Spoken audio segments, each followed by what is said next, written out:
Welcome to Upfront. I'm Mary Ruth Snyder, and you are watching Shaw Spotlight. Upfront is a really in-depth community show that brings you the story behind the story. Our two very special guests today are Gwen Donaldson, who is the coordinator for the Campbell River Community Action Team, as well as Sarah Spindler. She is the North Island manager for AVI Health and Community Services. Welcome. Thank you. Thank you for having us. So Gwen, let's start with you.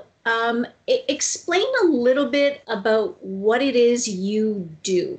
So as a coordinator of the Campbell River Community Action Team, we work with community partners, people with lived experience of substance use, individuals, businesses, to try to create local interventions for the current drug poisoning crisis. So we're funded through a provincial organization, the Community Action Initiative, and it is designed as kind of regional overdose response. That being said, we work mostly with partners. So we work to support and develop kind of local interventions in the best way we can. We ourselves are not kind of an organization in and of ourselves. We just rely a lot on partnerships and bringing people together. We're sort of a community partnership table that does support certain programs and certain initiatives and certain objectives kind of within an operating framework. Could you give me a practical example of that? Yeah, so this year we led the International Overdose Awareness Day initiatives on August 31st. We hosted a community education event downtown in Spirit Square. We also have kind of supported partners to engage in a number of outreach programs with people with lived experience. So kind of supporting them to work with people with lived and living experience of substance use. We host monthly meetings where we bring in educational sessions, knowledge share. We also have offered educational sessions for people with lived and living experience, and we engage in significant amount of anti-stigma work. So advocating for local services, awareness events on social media. We've worked with the Walk With Me project to raise awareness about some of the personal stories of people experiencing substance use in our community, and we've done community walks with them as well. So. You've talked several times about partners. Could you just give us a handful of the partners that you are actually working with? Well, one of them is here on the call. AVI Health and Community Service is a really large partner of the Campbell River Community Action Team. Sarah sits on our leadership team. We work with, our leadership team includes members from KDC Health, First Nations Health Authority, Vancouver Island Health Authority's Harm Reduction Team, Vancouver Island Mental Health Society. So we and people with lived and living experience as well, individuals. So we have quite a broad kind of community support. So we are kind of governed by a leadership team, which has a number of very active members. And then we also have a larger CAT committee, which is sort of community partners who also help us implement and work with us. Okay, well, that helps to paint a very good comprehensive picture of how you operate not only day to day, but also month to month. So Sarah, could you maybe do the same thing, provide what it is you do and how you integrate into the communities? Absolutely. So AVI is a harm reduction organization. So we support people who are using drugs and provide harm reduction support and practice around that to mitigate disease transmission, just education around safer use. We support the community heavily in naloxone distribution and training, as well as a lot of education. We have a strong health promotion team that works in community to provide HIV and Hep C 101 training, as well as harm reduction basics. And again, safer use, just everything we can do to mitigate the harms around drug use and allow people to live with dignity. And as well, you know, we work actively, like Gwen said with CAT, against stigma and breaking down a lot of the social norms that people surround drug use with. Yeah, so that's kind of AVI in a nutshell. Okay. Now, we've just come out of a 2-year pandemic, and I understand we're not out of it yet. It's now being termed an endemic.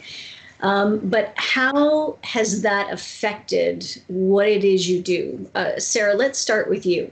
Absolutely. It's been a challenge the last 2 years, watching people that we support who are the most marginalized and vulnerable in our community really get pushed out of services that have either had to limit service or close doors.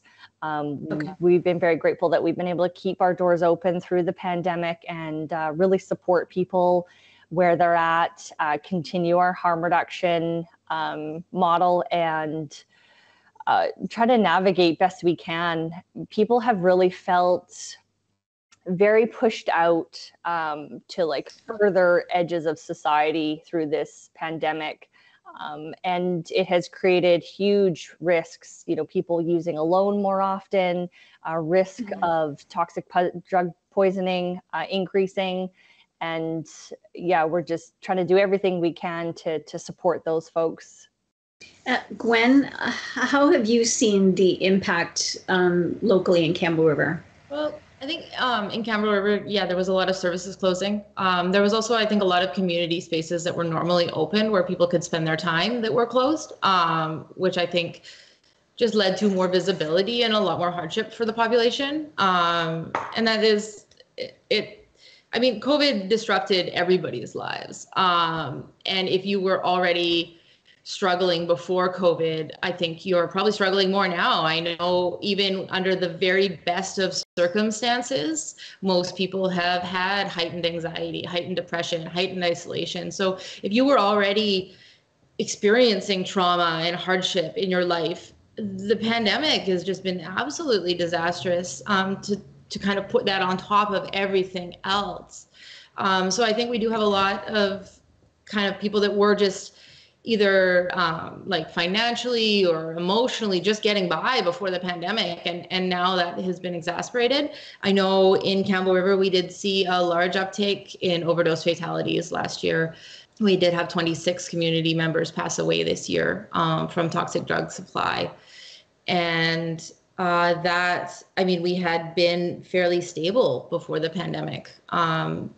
And I think some of that is driving it indoors, driving people into isolation, and also coping. I can't imagine anybody is having an easy time coping right now.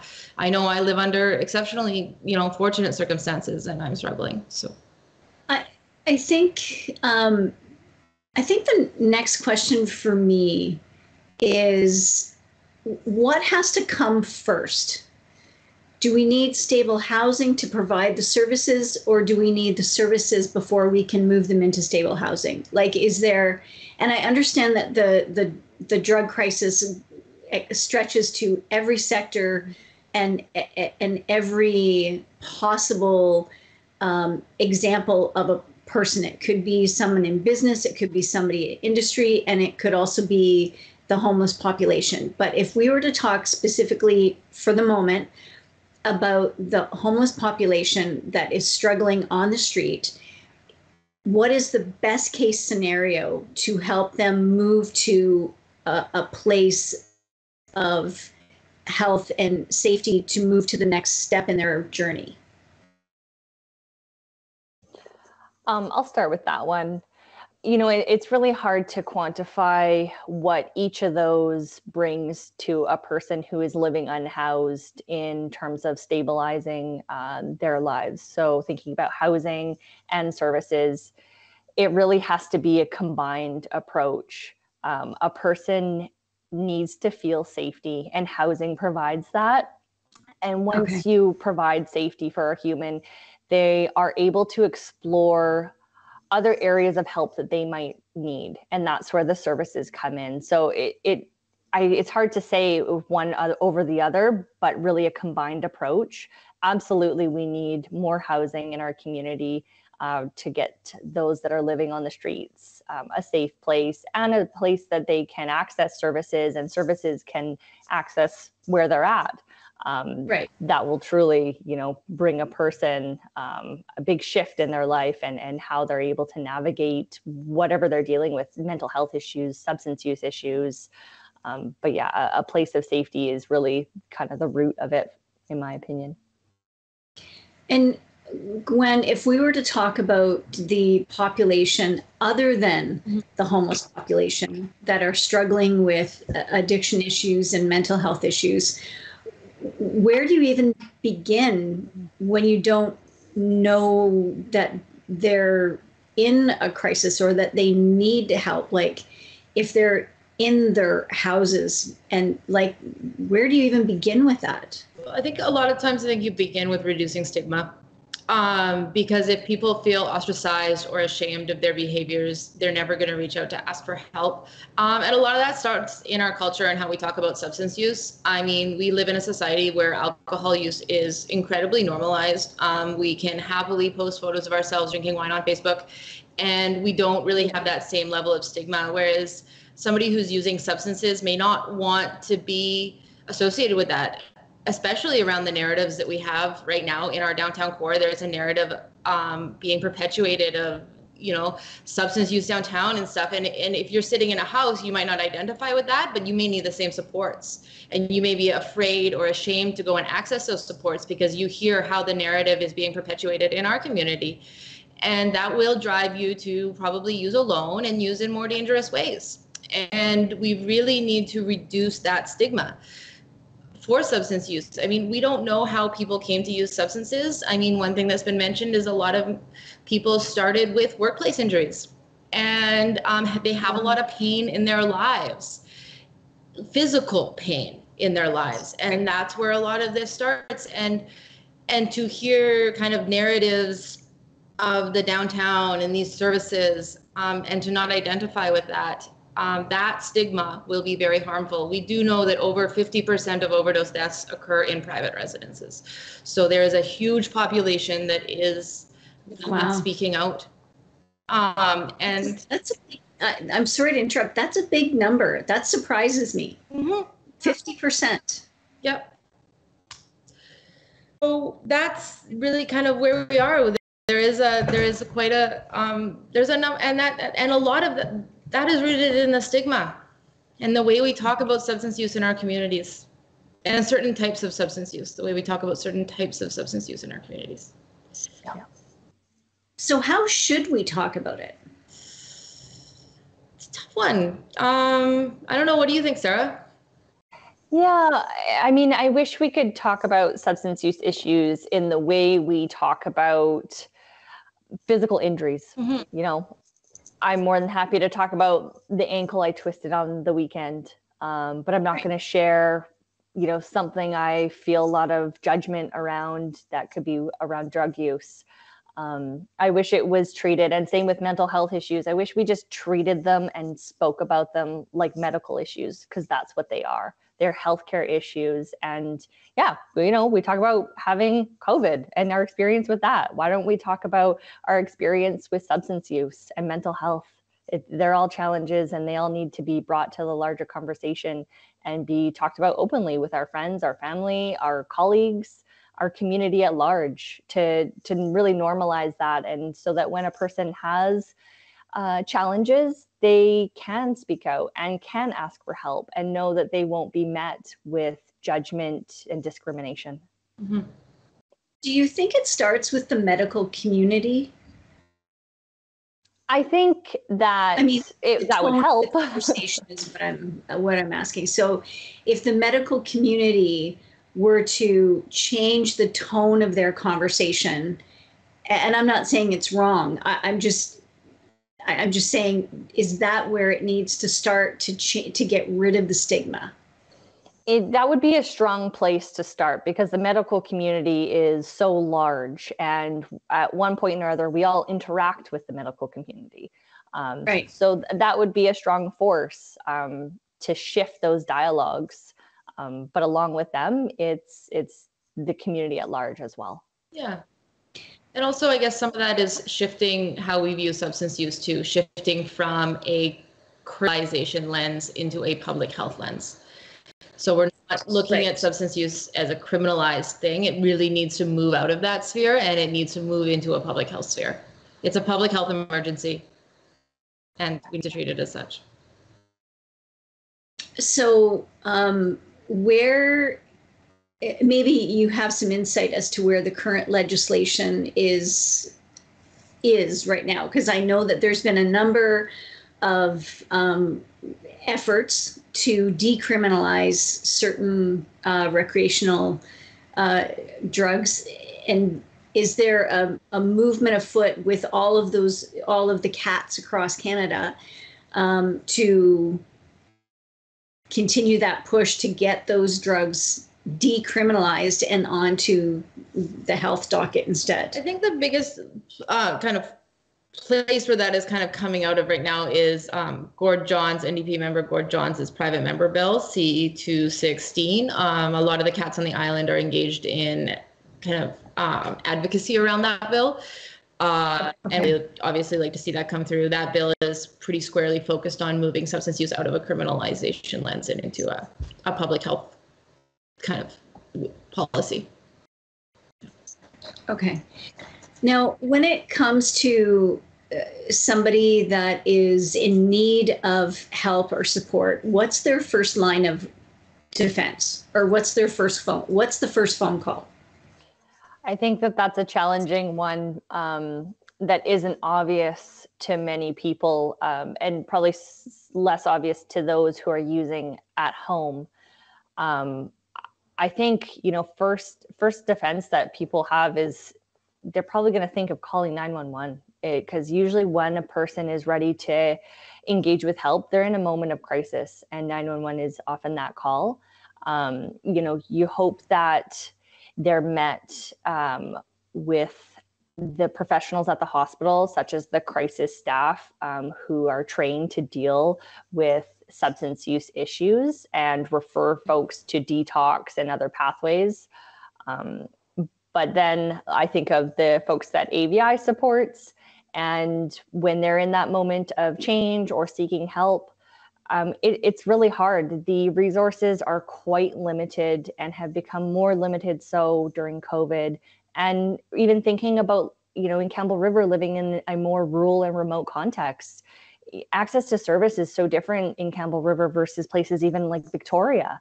So right. It is a challenge to navigate for folks, and there isn't really a clear answer to that. There are helplines, there are emergency measures that can be enacted upon, but there isn't hey, okay, call this phone number, you will get help right away. There's counseling, and it is challenging, and COVID has really affected those resources as well. It's not a clear go-to. Okay. Yeah. There is I think VIHA does also have a website. The CAT has a website. There is a drug and alcohol referral line, the crisis lines. Like Sarah said, usually people are calling emergency lines. Okay.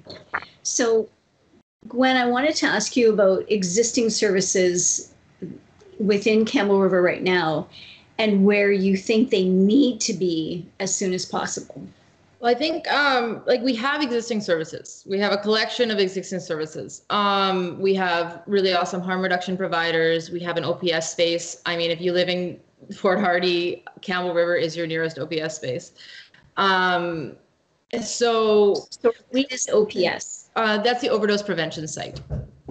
Okay. I think we talked about housing. We do obviously need more places for people to feel safe. We really need a spectrum of services, and we need wait lists reduced. So a lot of times services appear to exist, but maybe are not accessible to people. So there may be barriers to them. Like if you go down to mental health to maybe get a counselor, you may need to go through a 4-week wait list to get intake. And then you have to go through intake to maybe get a counselor. And then maybe your counselor doesn't stick around, and then you get referred to a few different people. So there are inherent barriers within the system. So even though it looks like we have the services, until you try to make your way through that system, it's really hard to find the gaps.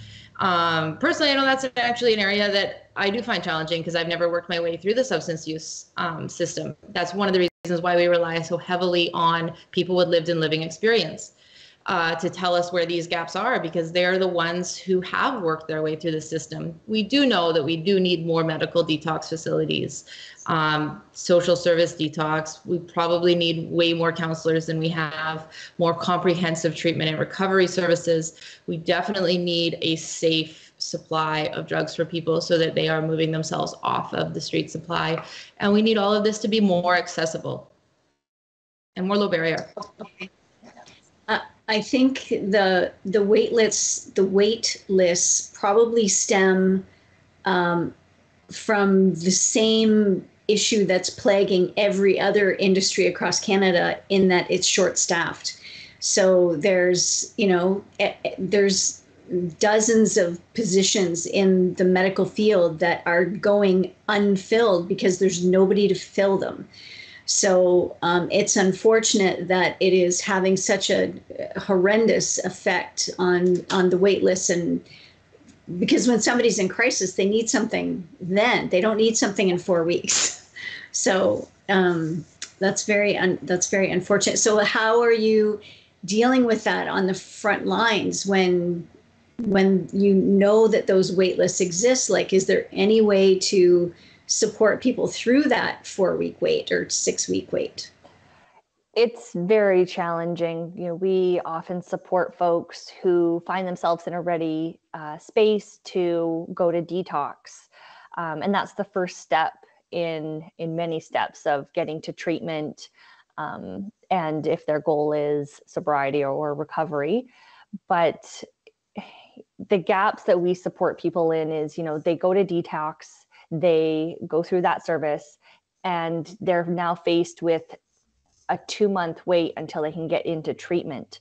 And there's nothing in between those two that will support a person and help them be successful. So they're often right back to the street if they're living unhoused, or they're going back to supportive housing, and they're in the same spaces that they used to exist in that are surrounded by substance use, living unhoused. And it's impossible to expect a human to navigate those when they're trying so hard to commit to abstinence, say, but they're living unhoused. They're needing to stay awake all night to stay safe and keep their belongings with them, which often pushes people to use substances just to keep their safety. Right. So it is very challenging as a service provider that, as soon as we know somebody is in that space, we are checking in with them every day. We're offering every support that we can to help them remain connected to a service, and just to know that they're cared for and that there's people that believe in them and are really kind of rooting for them, and just trying their best to help that person be successful in their goals. So we only have a few minutes left. Maybe what would be the most helpful for the viewers is if you could share with us what the general population can do to make a difference. I think it's really try to practice compassion in your daily life. If somebody has the strength to tell you that they're struggling, don't judge them. Just be there for them. Everybody needs to feel loved and cared for and supported.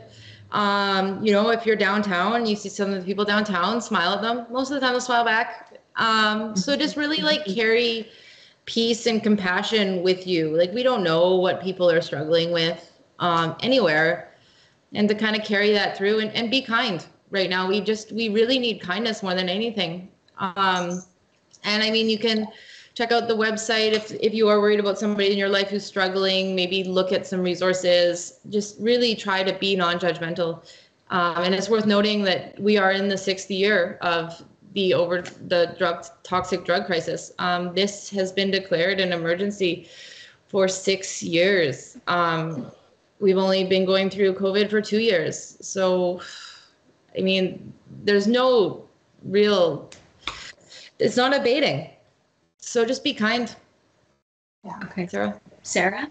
Absolutely. And just as Gwen stated, the 6th anniversary of this crisis being declared, and we're not seeing an end in sight. And we, as myself and my staff who've been working on the front lines of this, it's the most challenging thing to see people that you come to care for risk their lives every day, having to use the toxic drug supply and risk their life every day. And, I can't advocate enough for safe supply and what that can do for folks. A person who has died as a result of toxic drugs poisoning can't make a decision another day for a different choice in their life. They can't, try to go to detox. If a person dies, it's awful. And we can't have this anymore. Like, the COVID deaths versus toxic drug supply deaths is far outnumbered. And we need more response. We need safe supply. We need more options for folks to get out of this safely and alive and supported. Okay. Sarah Spindler, North Island Manager for AVI Health and Community Services, thank you so much for your time and your insights. And Gwen Donaldson, Coordinator for the Campbell River Community Action Team. Again, thank you for all of the stories you shared with us today and how CAT actually works. And so if anybody wanted to reach out to either one of those organizations, the information is on the screen. You've been watching Upfront. I'm Mary Ruth Snyder. Please join us again right here on Shaw Spotlight.